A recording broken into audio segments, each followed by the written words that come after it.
Before we continue, I want to know, where are you watching from?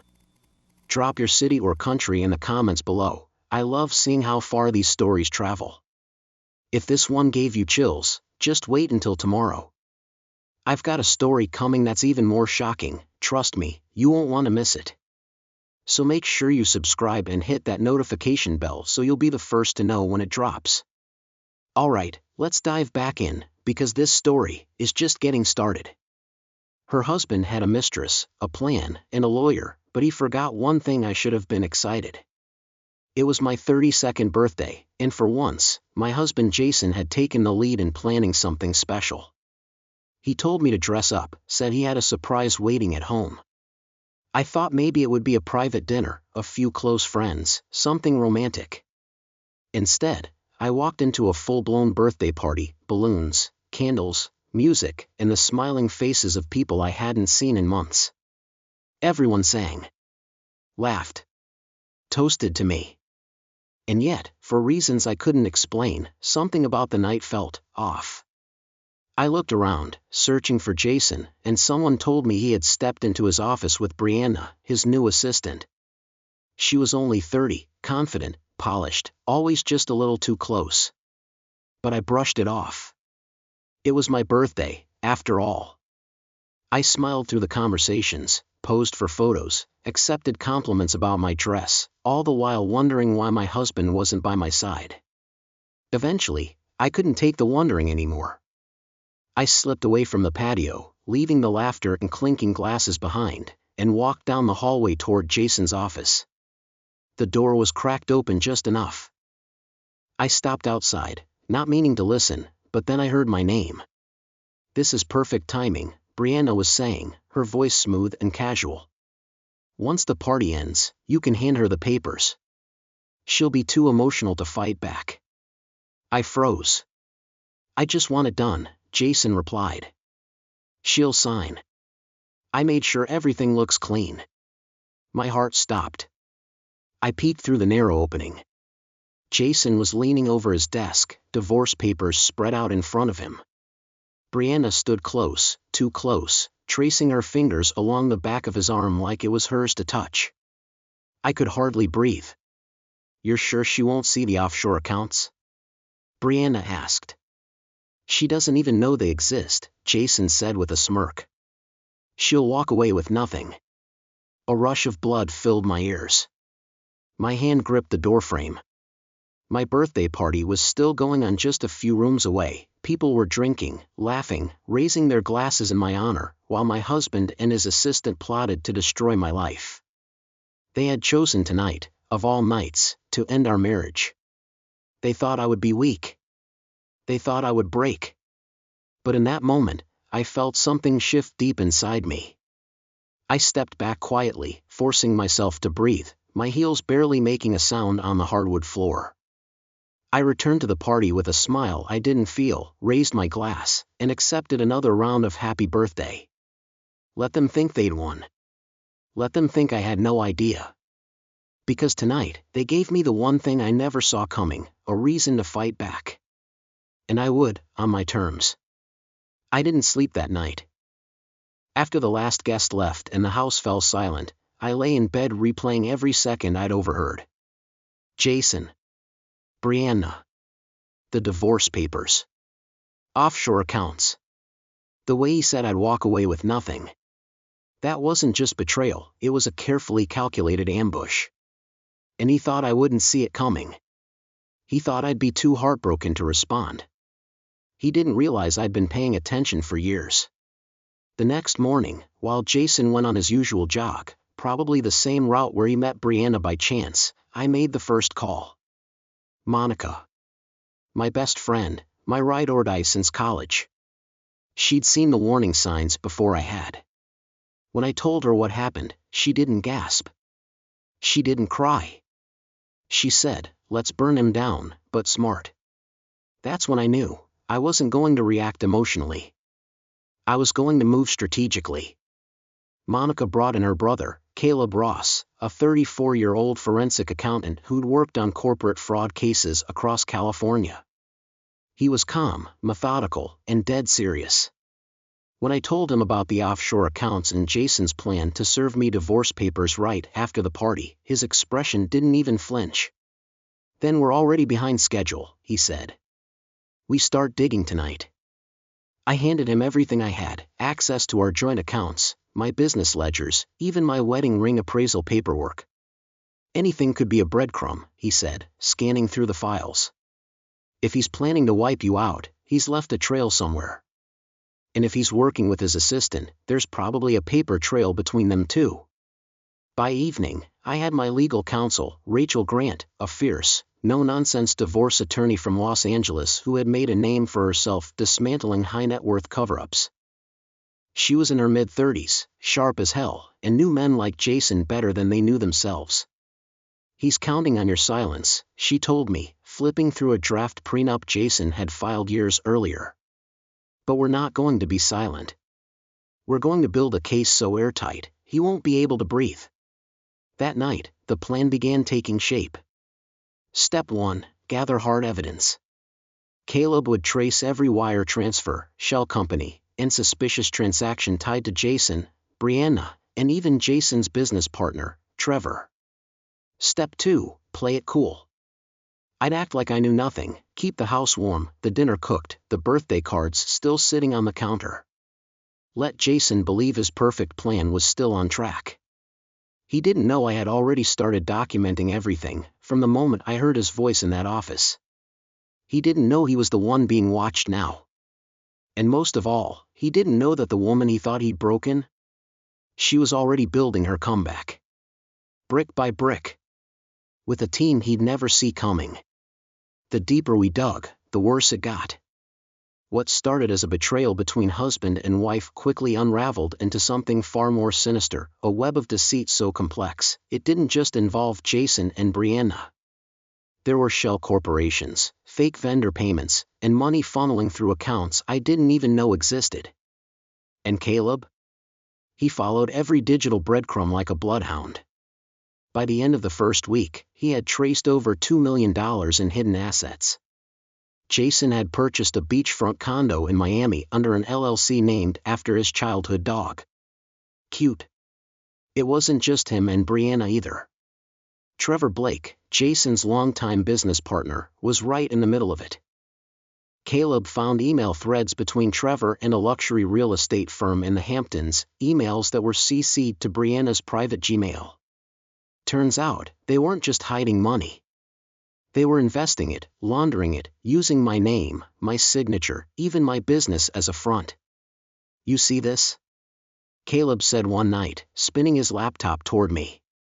"This wire transfer went through your design firm's business account.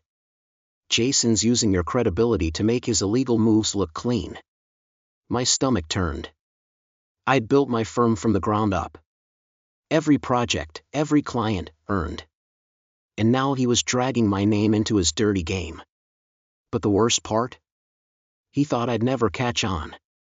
He thought I was too soft. Too trusting. He had no idea I was documenting everything. Meanwhile, Rachel, my attorney, was building the legal side of our case like a fortress. Every financial document Caleb uncovered, she turned into evidence. Every text, email, receipt, cataloged, time-stamped, preserved. We even brought in a private investigator, someone Rachel had worked with before. Former FBI. Silent, efficient, and expensive. But worth every penny. And then we got lucky. The PI snapped photos of Jason and Brianna leaving a real estate office in Beverly Hills. The same office where they'd been previewing a high-rise apartment under another fake company. The kicker? Jason used our joint checking account to put down a $50,000 deposit. He didn't even try to hide it anymore. He was that confident. That reckless. "He thinks you're asleep at the wheel," Rachel said. "Which is exactly what we want. Keep playing the loving wife. Keep him thinking he's in control." So I did. I kept smiling. I played my role to perfection. I cooked dinner. I asked about his day. I even left little notes in his briefcase like I used to. And all the while, I was building the case that would destroy him. Because this wasn't just about divorce anymore. It was fraud. It was theft. It was criminal. And by the time Jason realized what we were doing, it would already be too late. Jason thought he was the one pulling the strings. He had no idea the trap was already set. For weeks, I played along. I smiled when he came home late. I nodded when he said he was working on a big case. I even acted surprised when he suggested we take an early anniversary trip to Maui. Just us, he said, with that polished smile. 15 years deserves something special. He didn't know that I already knew what that something special was. Rachel had found it buried in a shared calendar draft that Brianna accidentally backed up to the cloud. Yes, the cloud. They really thought they were smarter than everyone. In that calendar, a note, deliver papers, beach dinner private. He planned to serve me divorce papers at sunset, on the same beach where he'd proposed. Poetic, if it weren't so pathetic. We agreed to go. Let him think it was all going according to plan. While Jason arranged rose petals and champagne, I arranged something else entirely, a guest list. Rachel, Caleb, Monica, and 2 federal agents. Yes, the FBI was already involved. Jason's financial crimes crossed state lines and involved offshore laundering. It was only a matter of time before law enforcement took notice. And thanks to the evidence we collected, they were more than ready to act. The night of the beach dinner, the sky was painted in shades of lavender and gold. Jason looked relaxed, confident, the king of his carefully crafted castle. He poured the wine, gave a little speech, even reached across the table to take my hand. There's something I need to talk to you about, he said softly. I know, I replied. But first, I have a surprise for you too. Right on cue, a set of footsteps approached in the sand. Rachel appeared first, in heels, no less, pure power in motion. Behind her, Monica and Caleb, both dressed for business, not vacation. And then came the 2 agents, badges out, expressions stone cold. Jason's face dropped. He stood so fast he knocked over the wine bottle.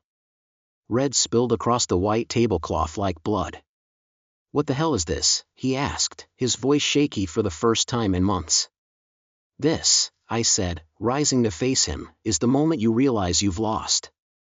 I pulled the folder from my bag, copies of every document, every bank statement, every shady transaction. I handed them to one of the agents. Your name is on every one, I added. Along with Brianna's. And Trevor's. You set me up, Jason hissed. No, I said calmly. You set yourself up. I just made sure there was a front row seat for the fallout. The agents stepped forward. Jason Miller, one said. You're under arrest for wire fraud, money laundering, and conspiracy to commit financial crimes. He didn't speak. He didn't fight.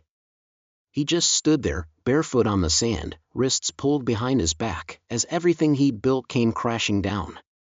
And me? I watched it all happen, with a glass of wine in my hand. The morning after Jason's arrest, the beach was quiet, eerily so. The torches from the night before still flickered low in the sand. Our romantic setup was gone, replaced by footprints, tire marks, and the lingering tension of what had unfolded. I stood alone at the edge of the water, barefoot, watching the waves roll in like they had on our honeymoon 15 years ago. But everything was different now. Jason was gone. In custody. Facing multiple federal charges. Trevor had already lawyered up, and Brianna? She'd been escorted off the island in tears, her new beginning crashing down faster than her carefully curated Instagram posts. The empire they tried to build behind my back had collapsed overnight, because I made sure it did. But this wasn't the end. It was the beginning of something else entirely. Back in California, the fallout came fast. Headlines exploded, high-profile attorney arrested in multi-million-dollar fraud scheme. Clients fled the firm. Trevor was indicted. Brianna cut a plea deal. And as for me? I didn't just survive it. I rose from it. With Rachel's guidance and Caleb's financial expertise, I took control of every asset Jason tried to hide. The courts awarded me full ownership of my business, Rain Designs, and restitution for every penny he attempted to steal. I used part of the settlement to launch something bigger, the Ava Reynolds Foundation for Women's Financial Empowerment. It started small, just a few workshops in community centers. But within 6 months, we were holding seminars across 3 states. Women of all ages showed up, notebooks in hand, hungry to learn how to protect themselves from the very betrayal I'd lived through. We taught them how to read the fine print, track financial red flags, and, most importantly, trust their instincts. And the impact? Unbelievable. We helped one woman uncover her husband's secret gambling debt. Another used our tools to escape an abusive relationship with her finances intact. These women weren't just learning, they were reclaiming their power. The press took notice. So did lawmakers. I was invited to speak at conferences, to share my story not as a victim, but as a woman who turned devastation into something unstoppable. And every time I stepped on stage, I remembered that night on the beach, how Jason looked when he realized he'd underestimated me. That memory fueled everything. 1 year later, on what would have been our anniversary, I stood on the balcony of my new home, overlooking the Pacific.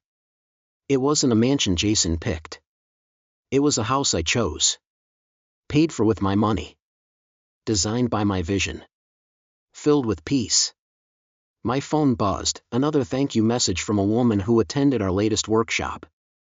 I smiled, replying as the sun dipped below the horizon. Jason thought he was ending our story. But he was wrong. He wrote his own downfall. I wrote my beginning. And this time, I hold the pen. Now that you've heard Ava's story, her strength, her strategy, and the way she turned betrayal into power, I want to hear from you. What part of her journey hit you the hardest? Was it the moment she discovered the truth, or when she stood tall and watched everything come crashing down around those who tried to break her? Drop your thoughts in the comments below. Your voice matters here. Whether you've been through something similar or just felt inspired by her comeback, share your reaction. Let's turn this space into a conversation, one where we learn from each other, support one another, and remind every woman watching that silence is not our only option. And while you're down there in the comments, let us know where you're watching from. It's amazing to see how far these stories reach, and how many lives they touch. Tomorrow, a new story begins, one that's just as jaw-dropping. So don't forget to subscribe, turn on notifications, and get ready for another tale of truth, betrayal, and sweet revenge. This isn't just storytelling, it's a movement. And you're a part of it.